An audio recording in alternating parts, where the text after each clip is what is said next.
Set okay 1 2 3 गो। Hello नमस्कार, स्वागत है तुम सबका फिर से इस धमाकेदार शानदार से यूट्यूब चैनल में biology with Jashan Pahuja. Yes, the lectures are going to start from the 28th of May morning 9 p.m. Yes, today in this lecture we are talking about that only. The first is discipline. Always be in a discipline. हमेशा काम करना है, एक दिन भी waste नहीं करना है. Yes, if there is any medical emergency then it is okay, लेकिन उस दिन भी ऐसे नहीं कि कंप्लीटली काम नहीं करना है, काम करना है उस दिन भी.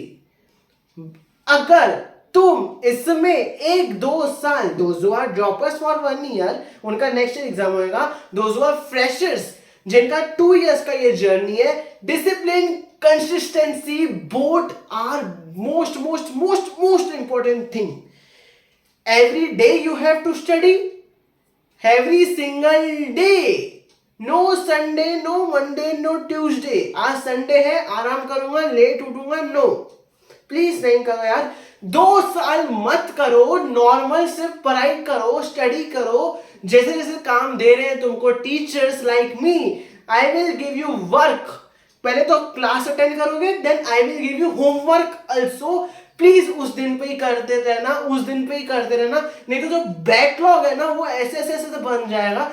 फिर जब एग्जाम तुम्हारा पास आएगा उस टाइम पे बहुत प्रॉब्लम होगी. मैंने बहुत ऐसे लोगों को देखा है जो लाइटली लेते हैं इस एग्जामिनेशन को, फिर एंड में आके रोते हैं बहुत ज्यादा. देखिए, अगर वो गलती तुमको नहीं करनी है तो जैसे जैसे मैं बोल रहा हूं आज इस लेक्चर में, इस वीडियो में हम उसी बारे में बात करेंगे कि कैसे काम करना है. बस लगे रहना है.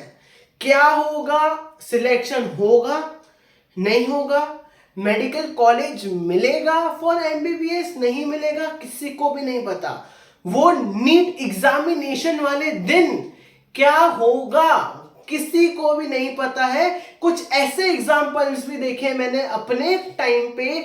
मैं जिस कोचिंग में था उस कोचिंग में कुछ बच्चों के स्कोर आते थे 680, 650, 690, बट जब वो नीट एग्जामिनेशन उनने दिया उनके स्कोर आए 500, 550. तो किसी को भी नहीं पता रहता है कि नीट एग्जाम के दिन क्या होने वाला है उनके साथ. Is a completely different day compared to preparations day. If अगर कोई मॉक टेस्ट में कम मार्क्स आई तो उसमें कोई टेंशन की बात नहीं होती है. देखो, ये जो जर्नी है ना ये बहुत लंबी है. ऐसे तो नहीं कि 2-3 महीने की जर्नी है भाई, नहीं ना, बहुत लंबी जर्नी है. जो ड्रॉपर्स है उनकी 1 साल की जर्नी है, जो फ्रेशर्स है उनके लिए 2 साल की जर्नी है. तो 2 साल की जर्नी में मार्क्स अप डाउन होते रहते हैं. तो ये इस चक्कर में आके तुम ये नहीं सोचना कि हम मॉक टेस्ट नहीं देंगे. नहीं, अगर तुमने मॉक टेस्ट नहीं दिया, ओएमआर फिलिंग तुम्हारी प्रैक्टिस नहीं हुई, तो नीट वाले दिन you will make a blunder is definitely. तो नीट वाले दिन सब स्मूथ जाए, बबलिंग मिस्टेक ना हो ओएमआर में, जल्दी जल्दी में 3 आवर्स के अंदर तुमको पूरा पेपर कंप्लीट करना है. उसके लिए तुमको मॉक टेस्ट देना बहुत बहुत बहुत जरूरी है. अभी आप सोचोगे कि हम मॉक टेस्ट कैसे देंगे, तो yes, I will provide you mock papers also in Telegram channel. I will provide you mock papers of physics, chemistry and biology. तीनों के मॉक पेपर्स मैं तुमको दूंगा, ठीक है. तुमको बस क्या करना है, एक, इफ इट इज पॉसिबल तो तुम उसका प्रिंट आउट लेके सॉल्व करो, क्योंकि जो नीट एग्जामिनेशन है वो कोई कंप्यूटर बेस्ड तो नहीं है. तुम्हारे पास पेपर आएगा, एक क्वेश्चन पेपर और एक ओएमआर शीट, तुमको उसमें सॉल्व करना है. तो when you are preparing for the NEET examination, in preparation phase तुमको क्या करना है, मैं जो तुमको पेपर्स भेजूंगा, if it is possible, I am not forcing any of the student कि तुम उसका कंप्लीटली प्रिंट आउट ही निकालो, नहीं, इफ इट इज पॉसिबल तो तुम उनका प्रिंट आउट निकालो, बैठो, टाइमर लगाओ 3 आवर्स का, सब अपने रूम में बंद कर दो दरवाजे और पेपर सॉल्व करो। पेपर सॉल्व करना बहुत बहुत बहुत इंपॉर्टेंट फैक्टर है ये एग्जामिनेशन को क्रैक करने के लिए। अगर ये बात तुमको बकवास लग रही है तो नहीं भाई, यही सत्य है, बहुत जरूरी होता है टेस्ट देना एक, क्योंकि देखो तुम कंप्लीट कर रहे हो 1-2 लाख बच्चों से नहीं, there are 25 plus students appearing for this exam and the MBBS seats are only 65,000 और लेस और अब मेरे को एग्जैक्ट नंबर नहीं पता, ठीक है, तो बहुत बच्चे हैं। अभी अगर तुमको सिलेक्शन लानी है तो तुमको कुछ ऐसा करना पड़ेगा कि उनसे अलग करो। जैसे सब कर रहे हैं वैसे करते चलोगे तो कैसे होगा, नहीं होगा ना, ऑब्वियस सी बात है, ठीक है।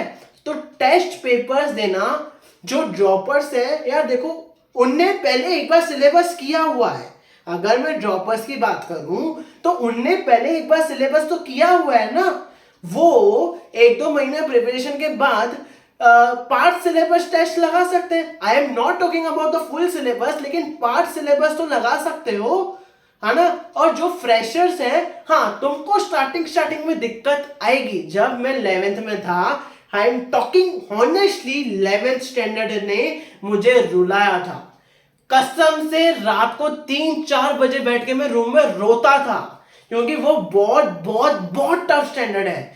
क्योंकि 10th में, I am from the state board, Maharashtra board, हमको 10th में उतना नहीं होता है जितना 11th में था।